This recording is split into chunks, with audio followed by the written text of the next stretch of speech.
Hello बच्चों, let's read the question. The question said that two liquids A and B boils at 125 degrees Celsius and 146 degrees Celsius respectively. Liquid A will have higher vapor pressure. Okay. So अब बच्चों ये हमें बताना है कि ये statement true है या फिर फॉल्स है. ठीक है. तो फर्स्ट ऑफ ऑल मैं यहाँ पे बात करता हूँ की कॉन्सेप्ट. तो बेसिकली ये क्वेश्चन आया बच्चों वेपर प्रेशर से. Vapour pressure. ओके. एंड मेरे पास दो लिक्विड है, एक हमारे पास है बच्चों लिक्विड ए और दूसरा हमारे पास लिक्विड बी. अब इस दोनों का हमें बॉइलिंग पॉइंट दे रखा है.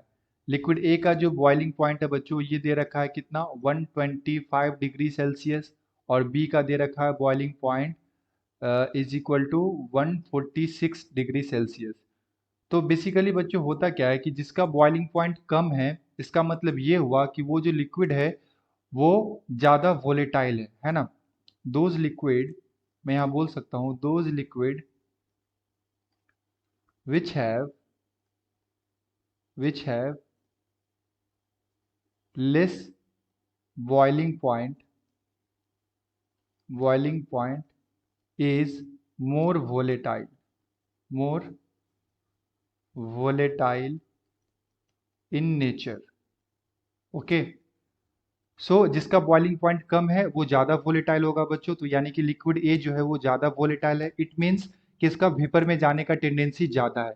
और जो जितना ज़्यादा वेपर में जाएगा बच्चों उसका उतना ही ज़्यादा क्या होगा, वेपर होगा. सो यहाँ से मैं बोल सकता हूँ कि लिक्विड ए जो है हमारे पास बच्चों इसका वेपर प्रेशर ज़्यादा होगा as compare to liquid B के वेपर प्रेशर से. ओके.